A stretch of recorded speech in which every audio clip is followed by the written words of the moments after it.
दोस्तों, आप सभी ने इन तीनों एक्टर्स को कभी ना कभी कहीं ना कहीं देखा जरूर होगा, जिनमें से एक ने थ्री इडियट्स जैसी सुपरहिट फिल्म में काम किया था, तो वहीं दूसरे ने कोई मिल गया और तीसरे ने रमैया वस्तावैया जैसी सुपरहिट फिल्मों में काम किया था। मगर अब ये तीनों एक्टर्स किसी भी फिल्मों में दिखाई क्यों नहीं देते हैं? क्या सचमुच इनमें से एक एक्टर को आमिर खान ने थ्री इडियट्स के सेट पर दौड़ा दौड़ा कर मारा था और उसके करियर को खत्म कर दिया था? वहीं दूसरा एक्टर तो ऐसा था जो राकेश रोशन और ऋतिक रोशन की वजह से नेपोटिज्म का भेंट चढ़ गया, और वहीं तीसरा एक्टर तो ऐसा था जिसकी पहली फिल्म ही सुपरहिट रही, मगर उसके बाद उससे एक छोटी सी गलती हो गई, जिसके बाद उसे बॉलीवुड में किसी भी फिल्म में काम करने का मौका नहीं मिला। चलिए जानते हैं इन तीनों एक्टर्स की जन्म से लेकर अब तक की पूरी कहानी।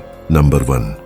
दोस्तों, आप सभी लोगों ने इस चतुर रामालिंगम को कहीं ना कहीं देखा जरूर होगा, जिसने थ्री इडियट्स जैसी सुपरहिट फिल्म में काम किया था, मगर अब ये किसी भी फिल्म में दिखाई क्यों नहीं देता है? क्या सचमुच थ्री इडियट्स के सेट पर थोड़ी सी नोकझोंक पर ही आमिर खान ने इस एक्टर को चप्पलों से मार मार कर सेट से बाहर निकाल दिया था और इस एक्टर का कैरियर बर्बाद करने की कसम खा ली थी? और क्या आमिर खान के डर की वजह से ही चतुर आज इंडिया में नहीं बल्कि अमेरिका में रहता है? दोस्तों, ये तो हो गई पुरानी बात, मगर आज कुछ प्रिंट मीडिया में यह क्यों छप रहा है कि चतुर अब सिर्फ कुछ ही दिनों के मेहमान हैं? क्या सचमुच चतुर रामलिंगम को कोई जानलेवा बीमारी हो गई है? जानेंगे बचपन से लेकर अब तक की पूरी कहानी चतुर रामलिंगम की। दोस्तों, चतुर रामलिंगम का असली नाम है ओमी वैद्य। 90 के दशक में उनके माता पिता इंडिया को छोड़कर अमेरिका में जाकर शिफ्ट हो गए थे, जिसकी वजह से 10 जनवरी 1982 को लॉस एंजेलिस अमेरिका में ओमी का जन्म हुआ। इनके पिता एक बहुत बड़े आईटी कंपनी के सीईओ थे और उनकी मम्मी एक हाउसवाइफ थी।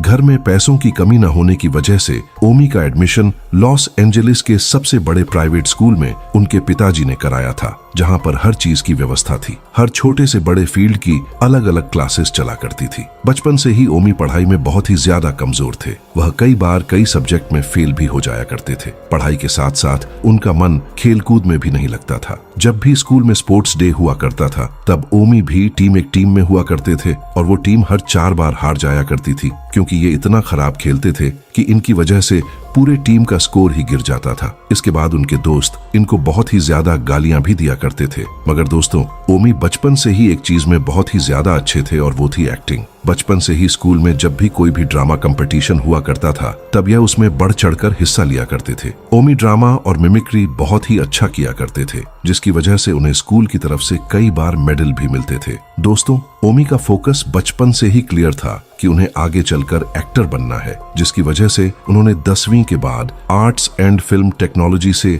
11वीं की पढ़ाई शुरू की, जहां पर उन्हें सिनेमा से रिलेटेड सारी चीजों को पढ़ाया, समझाया और प्रैक्टिकल भी कराया जाता था। इन क्लासेस में ओमी किसी भी फिल्म को डायरेक्ट कैसे किया जाता है, किसी भी फिल्म को एडिट कैसे किया जाता है और किसी भी फिल्म में स्क्रिप्ट को कैसे लिखा जाता है, और जब फिल्म की शूटिंग हो रही होती है उस समय कैमरे के पीछे क्या चल रहा होता है, यह सारी चीजों का ज्ञान ओमी को उन क्लासेस में दिया जाता था, जिसकी वजह से ही ओमी छोटी सी उम्र में ही सिनेमा इंडस्ट्री का काफी सारा ज्ञान और एक्सपीरियंस लेकर बैठे थे। 12वीं तक पढ़ाई पूरी होने के बाद वह न्यूयॉर्क यूनिवर्सिटी में इसी फील्ड से ग्रेजुएशन भी करते हैं, जिसकी वजह से उन्हें अपने फील्ड का बहुत ही अच्छा अनुभव हो जाता है। सन 2002 में इनका यह ग्रेजुएशन पूरा हो जाता है और उसके बाद ओमी न्यूयॉर्क में ही ऑडिशन देना शुरू कर देते हैं। कई जगह पर ऑडिशन देने के बाद भी उन्हें सिलेक्ट नहीं किया जाता था, क्योंकि उनका चेहरा एक अमेरिकी की तरह नहीं बल्कि एक इंडियन की तरह दिखता था, जिसकी वजह से उनके साथ न्यूयॉर्क में बहुत ही ज्यादा भेदभाव हुआ करता था। 1 साल तक इतने ज्यादा फेलियर्स और भेदभाव देखने के बाद ओमी को एक छोटे से कुरकुरे कंपनी की तरफ से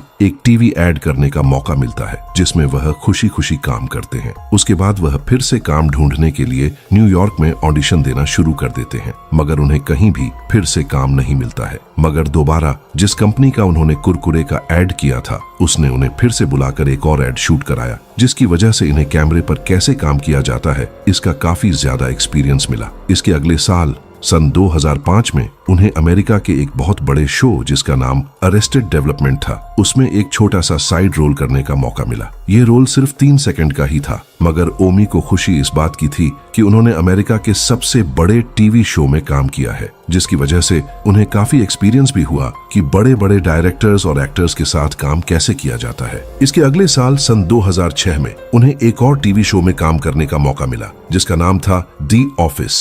इस टीवी शो में इन्हें 3 मिनट का रोल मिला था, मगर इस शो में काम करने की वजह से उनके करियर में कुछ खास असर नहीं पड़ा। मगर दोस्तों, जहां ये हॉलीवुड में इतनी ज्यादा धक्के खा रहे थे, वहीं इनका इंडिया में कोई इंतजार कर रहा था। इंडिया में सन 2000 के करीब एक फेमस फिल्म की स्क्रिप्ट लिखी जा रही थी और इस फिल्म से ओमी की जिंदगी बदलने वाली थी। मगर ओमी अभी हॉलीवुड के धक्के खा रहे थे। किस्मत ने ऐसी पलटी मारी कि सन 2007 में ओमी और उनकी पूरी फैमिली इंडिया के एक ट्रिप पर आती है, क्योंकि उनके फैमिली में किसी की शादी थी। इस समय वह बहुत ही ज्यादा फ्रस्ट्रेटेड थे, क्योंकि उन्हें हॉलीवुड इंडस्ट्री में काम ढूंढते ढूंढते लगभग 5 साल हो चुके थे और उन्हें अभी तक कोई भी ढंग का काम नहीं मिला था। जब वह इंडिया में आए तो उनके कजिन्स भी पूछा करते थे कि ओमी, तुम्हारा कैरियर हॉलीवुड में कैसा चल रहा है। दोस्तों, यह सुनकर ओमी काफी ज्यादा निराश हो जाया करते थे, मगर फिर भी वह हंसकर कहते थे कि ठीक ही चल रहा है। ओमी की फ्रस्ट्रेशन को देखकर ओमी का कजिन समझ गया कि उसका करियर हॉलीवुड में कुछ खास चल नहीं रहा है। इसके बाद ओमी के कजिन ने ही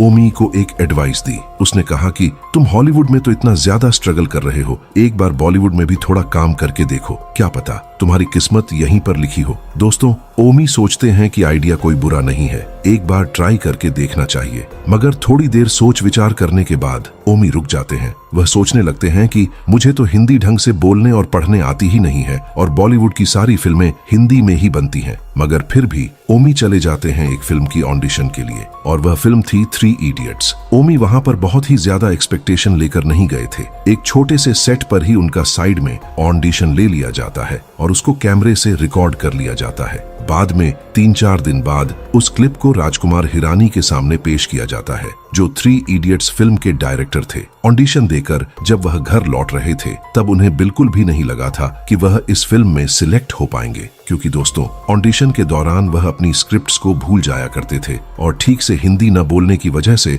उन्हें बहुत ही ज्यादा शर्मिंदा महसूस हो रहा था। जब ओमी की ऑडिशन वाली क्लिप राजकुमार हिरानी देखते हैं तो वह बहुत ही ज्यादा खुश हो जाते हैं, क्योंकि उन्हें लगता है कि ओमी कैमरे पर बहुत ही अच्छा एक्टिंग कर रहा है चतुर के रोल के लिए। मगर दोस्तों, असलियत तो यह थी कि चतुर की वह एक्टिंग नहीं थी, बल्कि रियल स्ट्रगल था हिंदी बोलने के दौरान, और वही चीज राजकुमार हिरानी को बहुत पसंद आई थी। इस समय तक सारे कैरेक्टर्स का ऑडिशन हो चुका था और सारे एक्टर्स भी साइन हो चुके थे। आखिर में चतुर को भी साइन कर लिया जाता है। चतुर समझ नहीं पाते हैं कि इतनी खराब ऑडिशन देने के बाद भी उन्हें सिलेक्ट क्यों कर लिया गया। सन 2007 में ही उनकी पूरी फैमिली वापस अमेरिका चली जाती है, मगर वह इस फिल्म को साइन कर चुके थे, जिसकी वजह से वह इंडिया में ही रुक जाते हैं। धीरे धीरे इस फिल्म की शूटिंग शुरू होती है और चतुर सारे एक्टर्स से मिलने लगते हैं। दोस्तों, चतुर 3 इडियट्स के सेट पर हिंदी में नहीं बल्कि इंग्लिश में भी बात किया करते थे, क्योंकि उनकी हिंदी बहुत ही ज्यादा कमजोर थी। शूटिंग शुरू होने से पहले सबसे पहले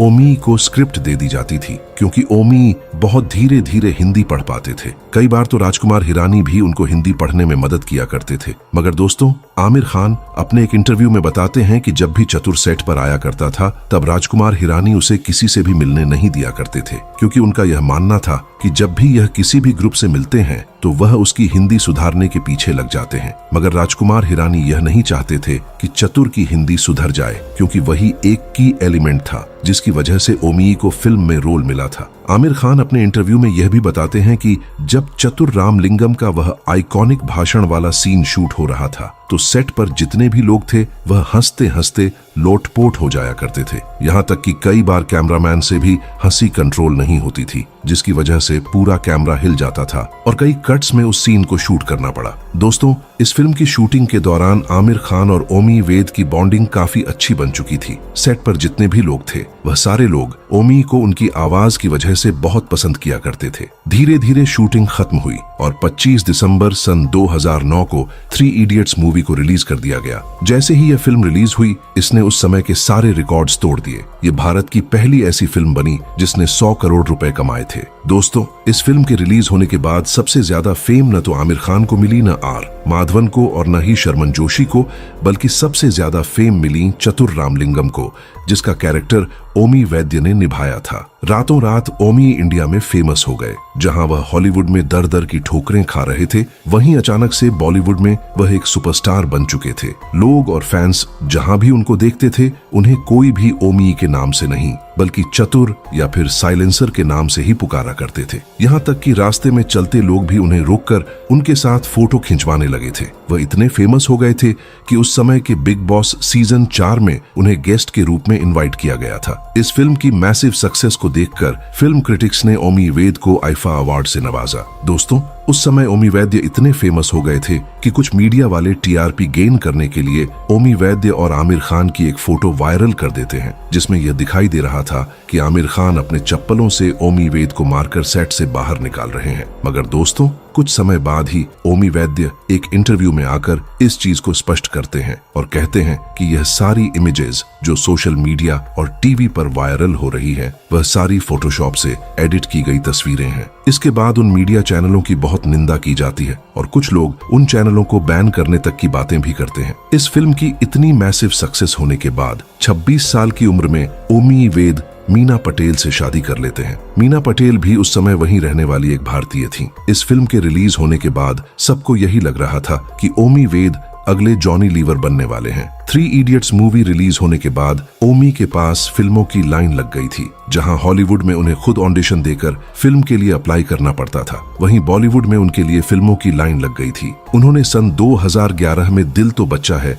फिल्म में काम किया था। वहां पर उन्हें एक साइड रोल कॉमेडियन की तरह पेश किया गया था और उसी साल 2011 में ही उन्हें देसी बॉयज और प्लेयर नाम की फिल्मों में काम करने का मौका मिला और हर जगह पर उन्हें एक साइड रोल कॉमेडियन की तरह ही पेश किया गया था। ये सारी फिल्में हिट तो रहीं, मगर इन फिल्मों के हिट होने की वजह ओमी वैद्य बिल्कुल भी नहीं थे। दरअसल दोस्तों, इन फिल्मों में काम करके ओमी बहुत ही ज्यादा फ्रस्ट्रेटेड हो गए थे, क्योंकि हर डायरेक्टर प्रोड्यूसर उनसे 3 इडियट्स वाले चतुर की एक्टिंग ही करना चाहता था, जिसकी वजह से उन्हें टाइप कास्टिंग का शिकार होना पड़ा। इसी कारण उन्हें सिर्फ टूटी फूटी हिंदी बोलने के लिए ही हर फिल्म में सिलेक्ट किया जाता था। ओमी नहीं चाहते थे कि वह सिर्फ एक साइड रोल कॉमेडियन बनकर ही रहे, बल्कि वह इमोशनल और सीरियस रोल भी करना चाहते थे। मगर कोई भी डायरेक्टर उन्हें वो रोल नहीं देता था, क्योंकि डायरेक्टर्स का मानना था कि ओमी एक कॉमेडी कैरेक्टर में ही फिट बैठते हैं। अगर वह कोई और कैरेक्टर करने की कोशिश करेंगे तो फिल्म फ्लॉप हो जाएगी। इतना कुछ करने के बाद भी सन 2012 में उन्हें जोड़ी ब्रेकर नाम की फिल्म में काम करने का मौका मिला और इस फिल्म में भी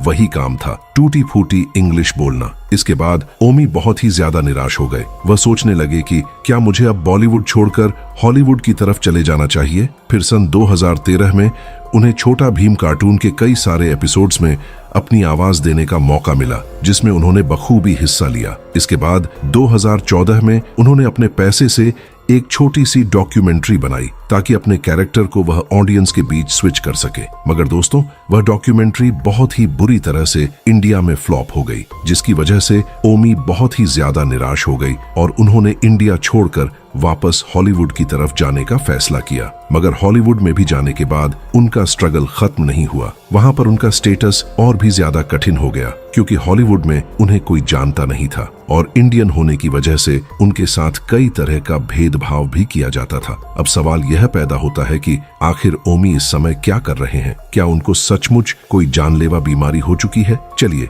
जानते हैं। दरअसल दोस्तों, जब 2014 में ओमी की डॉक्यूमेंट्री इंडिया में बुरी तरह से फ्लॉप हो गई, उसके बाद से ही उन्हें कोई बड़ा रोल करने का मौका नहीं मिला। वह अब पब्लिक स्पीकिंग करते हैं, सिनेमा और फिल्म से रिलेटेड चीजों पर। इसके अलावा वह कुछ NRI बेस्ड कॉमेडी सर्कस में भी हिस्सा लेते हैं और कई बार इंडिया भी आते हैं जब उन्हें किसी एड की शूटिंग करनी होती है। इस समय ओमी के 2 बच्चे हो चुके हैं और उनकी उम्र लगभग 45 साल हो चुकी है। ओमी वैद्य अब लगभग टीवी इंडस्ट्री से संन्यास ले चुके हैं। उन्होंने जितना भी पैसा कमाया था, उन सारे पैसों से न्यूयॉर्क में कई सारी प्रॉपर्टीज खरीदी हैं और उन्हें रेंट पर चढ़ा दिया है। दोस्तों, न्यूयॉर्क में रेंट बहुत ही ज्यादा मिलता है, जिससे उनका घर अच्छे खासे तरीके से चल जाता है। उनके 2 बच्चे हैं, एक लड़की और एक लड़का। लड़के का नाम है जोनाथन और लड़की का नाम है ओलिविया। दोस्तों, ओमी इस समय बहुत ही प्राइवेट जिंदगी जी रहे हैं। वह सोशल मीडिया पर भी ज्यादा एक्टिव नहीं रहते हैं और इसी चीज का फायदा उठाकर कुछ सोशल मीडिया पेज यह अफवाह उड़ा रहे हैं कि ओमी वैद्य को कोई जानलेवा बीमारी हो चुकी है। दोस्तों,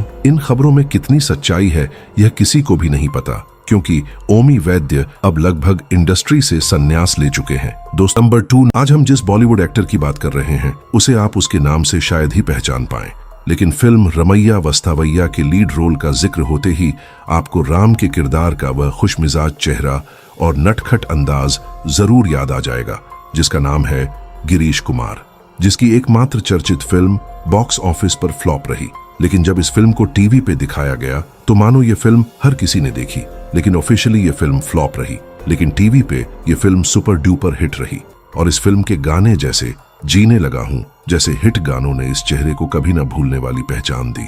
लेकिन उसके बाद ये फिल्मों में कभी नजर नहीं आया और जिन फिल्मों में नजर आए वो आम लोगों तक पहुंच ही नहीं पाए। तो आइए जानते हैं इनके फिल्मी पर्दे पर अनोखे डेब्यू से लेकर गुमनाम होने की अनोखी दास्तां, और साथ ही साथ बात करेंगे इनके निजी जीवन और फिल्मी करियर के सफर बारे में। दोस्तों, जैसा कि आपको पता है कि गिरीश कुमार की फिल्म रमैया वस्तावैया का किरदार उनकी असल पहचान पर ज्यादा हावी है, जो किसी लोकप्रिय अभिनेता के लिए साधारण बात मानी जा सकती है, लेकिन गिरीश कुमार के लिए ऐसी पहचान ढेरों सवाल खड़ा करती है। उनमें से ही एक है बॉलीवुड में उनका लीड रोल के साथ बहुत अच्छी तरीके से घुल मिल जाना और इसके बावजूद भी गिनी चुनी फिल्में में नजर आए, वो भी असफल रही, जिसका जवाब है इनका पारिवारिक फिल्मी बैकग्राउंड। जी हाँ, इनके पिता कुमार एस तौरानी एक फिल्म प्रोड्यूसर है जो एक बड़ी music label company tips limited के मालिक हैं। गिरीश कुमार का जन्म 30 जनवरी 1990 को मुंबई में हुआ था और गिरीश ने अपने शुरुआती पढ़ाई डॉन बॉस्को स्कूल से की। इसके बाद उन्होंने मुंबई यूनिवर्सिटी से ग्रेजुएशन किया और उसके बाद वह समय आ गया था जब गिरीश को करियर चुनना था, क्योंकि इस वक्त उन्हें एक्टिंग में काफी दिलचस्पी थी, जिससे इन्होंने एक्टर बनने का फैसला लिया। ये उनका निजी फैसला था या ये कहीं से प्रेरित थे, ये कहा नहीं जा सकता है। खैर, अब रुक करते हैं उनके फिल्मी डेब्यू से लेकर फिल्मी दुनिया की ओर। बताया जाता है कि जब गिरीश कुमार पहली बार ऑडिशन के लिए प्रभुदेवा से मिले तो वो उन्हें कुछ खास प्रभावित नहीं कर पाए थे। तब प्रभुदेवा ने यह फैसला किया कि वो इस रवैये वस्तावैया फिल्म को निर्मित करने में समय लेंगे और उन्होंने इस दौरान गिरीश को लगभग 3.5 साल तक प्रशिक्षित किया। इतना ही नहीं, गिरीश की फिटनेस के लिए दक्षिण अफ्रीका से एक ट्रेनर हायर किया गया था जो उन्हें रोज कठिन ट्रेनिंग दिया करता था। और इन सब के बाद प्रभुदेवा पूरी तरह से रमैया वस्तावैया में ग्रीस के रोल के लिए संतुष्ट हुए, यानी कि प्रभुदेवा द्वारा निर्देशित फिल्म के लिए ग्रीस को एक्टर चुनाव नहीं बल्कि तैयार किया गया था, जिसके प्रोड्यूसर खुद गिरीश कुमार के पिता ही थे। इसलिए इस विषय पर कुछ ज्यादा बोलने की आवश्यकता नहीं है। इस फिल्म में गिरीश के साथ लीड रोल में नजर आए थे साउथ की मशहूर अभिनेत्री श्रुति हसन। इसके अलावा फिल्म में सोनू सूद, राजेश खन्ना,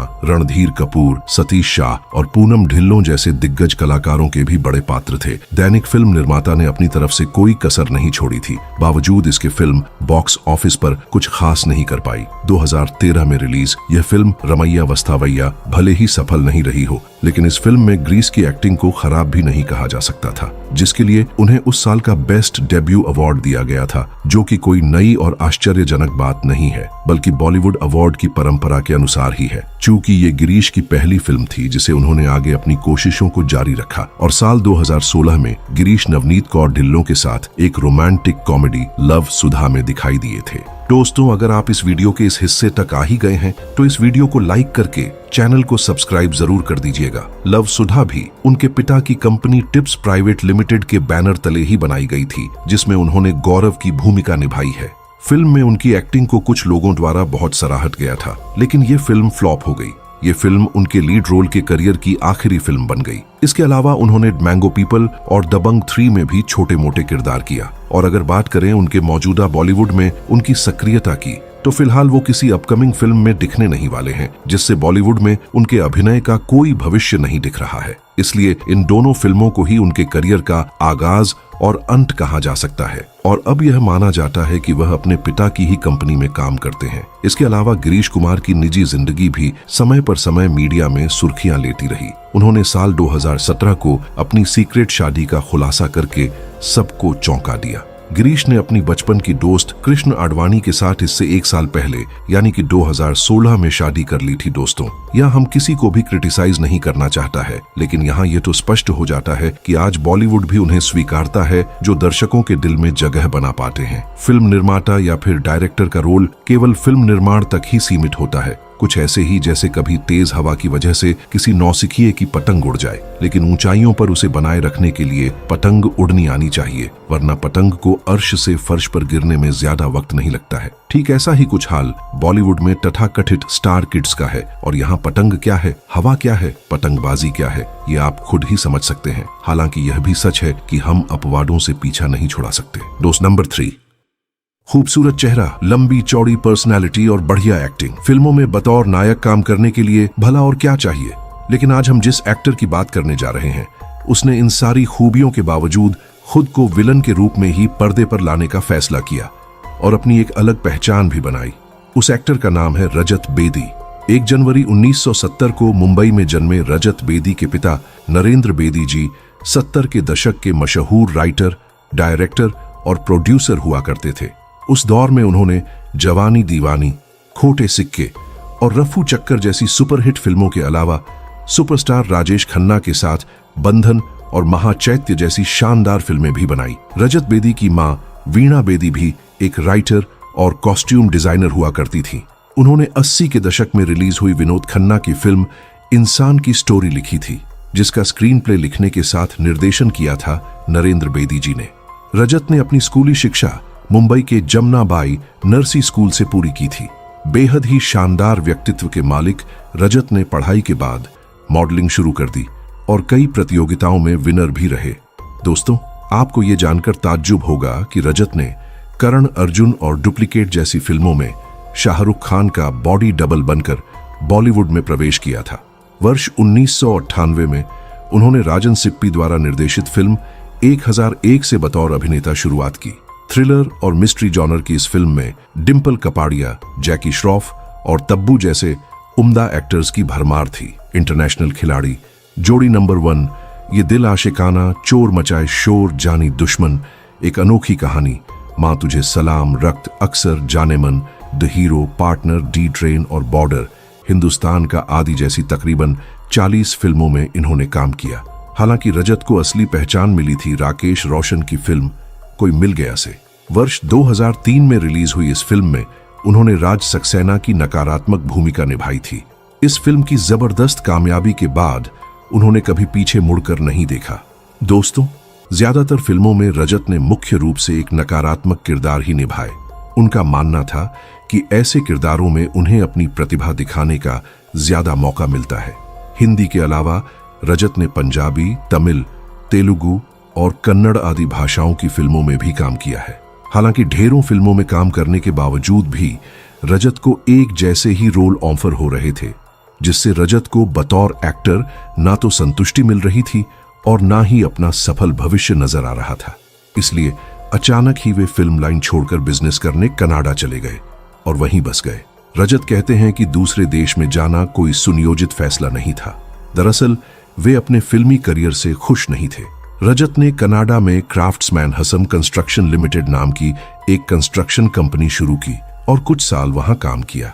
लेकिन फिल्म इंडस्ट्री से दूर रहकर उन्हें अपनी जिंदगी हमेशा अधूरी लगती थी। रजत कहते हैं कि वे अपने परिवार में तीसरी पीढ़ी हैं जो फिल्म व्यवसाय में है और वे इस व्यवसाय को आगे भी जारी रखना चाहते हैं। उनकी दूसरी पारी एक टेलीविजन निर्माता के रूप में शो लाजवंती से शुरू हुई, जो वर्ष 2015 में GTV पर प्रसारित हुआ था। इस शो की कहानी स्वर्गीय राजेंद्र सिंह बेदी द्वारा लिखी गई किताब पर आधारित थी, जिसमें पंजाब में बंटवारे की अवधि के दौरान दंपति को ही कठिनाइयों का वर्णन है। इस कहानी को रजत और उनकी बहन ईला बेदी दत्ता ने शो की पटकथा के रूप में रूपांतरित किया है। हालांकि शो बनाने से पहले ईला सालों से लाजवंती को फिल्म बनाने की कोशिश कर रही थी, लेकिन जब उन्हें इसमें सफलता न मिल पाई तो उन्होंने इसे छोटे पर्दे पर लाने का फैसला किया। रजत डालमोर एंटरटेनमेंट के बैनर तले फिल्मों का सह निर्माण भी करते हैं, जो कि उनकी कनाडाई कंपनी है। इस प्रोडक्शन में उन्होंने पंजाब 1984 और सरदार जी जैसी कुछ पंजाबी फिल्में बनाई हैं, जो बहुत ही सफल रही। इसके अलावा कुछ बॉलीवुड प्रोजेक्ट्स पर भी उनका काम चल रहा है। रजत बेदी बॉलीवुड में अपनी वापसी को लेकर कहते हैं कि मैंने हमेशा भारतीय फिल्म और मनोरंजन उद्योग से दूर रहकर खुद को अधूरा महसूस किया, क्योंकि मैं यहीं से हूं। अब समय एकदम सही है। कई OTT प्लेटफॉर्म का भी उदय नई प्रतिभाओं के साथ मेल खा रहा है, जो अलग अलग कहानियां कह रहे हैं और वर्तमान में उन्हें एक अलग तौर तरीकों से पेश किया जा रहा है। बॉलीवुड में वापसी करने पर बतौर प्रोड्यूसर शुरुआत करने के साथ साथ रजत ने हिंदी के अलावा पंजाबी और तेलुगु आदि भाषाओं की फिल्मों में काम भी कर लिया है। दोस्तों, कम लोग जानते हैं कि इस बार रजत ने खुद को अब राज सिंह बेदी नाम दिया है। वो बताते हैं कि मेरे पिता हमेशा मुझे राज बुलाना चाहते थे, लेकिन मेरी मां ने इसे बदलकर रजत कर दिया, क्योंकि यह व्यवसाय में मेरी दूसरी पारी है। इसलिए मैं अपना नाम बदलकर राज करना चाहूंगा। साथ ही इस इंडस्ट्री में हमेशा ये एक भाग्यशाली नाम भी रहा है। दोस्तों, रजत बॉलीवुड में दोबारा अपने पैर जमा रहे थे, लेकिन तभी उनके साथ एक दुखद घटना हो गई। दरअसल कुछ महीनों पहले ही रजत बेदी की कार से एक बड़ा हादसा हो गया था। बताया जाता है कि उनकी गाड़ी के आगे अचानक एक आदमी आ गया जो नशे में था, जिसकी वजह से रजत से कार आउट ऑफ कंट्रोल हो गया और वो इंसान रजत बेदी के कार के नीचे फंस गया था और 100 मीटर तक घसीटते हुए चला गया, जिसकी वजह से उसकी एक बहुत दर्दनाक मृत्यु हो गई। उस आदमी की इतनी बुरी हालत हो गई थी कि उसके घर वाले भी उसकी पहचान नहीं कर पा रहे थे। आसपास से गुजरने वाले लोगों ने आज से पहले ऐसा हादसा कभी नहीं देखा था। इस चीज को देखकर कुछ लोग बेहोश हो जा रहे थे तो कुछ लोग उल्टियां भी कर दे रहे थे। इस हादसे के बाद रजत ने खुद उस घायल शख्स को अस्पताल में भर्ती करवाया, लेकिन अफसोस कि शख्स के अस्पताल में मौत हो गई। इस हादसे के बाद रजत को भी बड़ा झटका लगा। रजत कहते हैं कि इस हादसे ने मुझे पूरी तरह से तोड़ दिया है। भले ही इसमें मेरी कोई गलती नहीं थी, लेकिन मैं टूट गया हूँ। बस सोच रहा हूँ कि मेरे साथ ये कैसे हो गया। मैंने उसकी जान बचाने की पूरी कोशिश की, लेकिन मैं नहीं बचा सका। उन्होंने कहा कि मैंने मृतक राजेश बौद्ध का सारा खर्च उठाया है, यहाँ तक कि मैंने अंतिम संस्कार के लिए भी भुगतान किया है। मैं उनके परिवार को आर्थिक मदद देता रहूंगा। बस पुलिस का काम पूरा होने का इंतजार कर रहा हूँ। दोस्तों, इस हादसे के बाद रजत के ऊपर पुलिस ने कई धाराओं के तहत FIR दर्ज किया था, मगर कुछ समय बाद रजत को नॉट गिल्टी ठहराते हुए उनके ऊपर से सारे मुकदमों को हटा लिया गया है। जिसके बाद रजत ने बताया कि मैं उनकी बेटियों की देखभाल करूंगा और कुछ FD भी करवाऊंगा। इसके साथ ही रजत ने उनकी पत्नी को एक नौकरी भी दिला दी है और इसी साल 2024 में उन राजेश बौद्ध की दोनों बेटियों की शादी रजत बेदी ने बहुत ही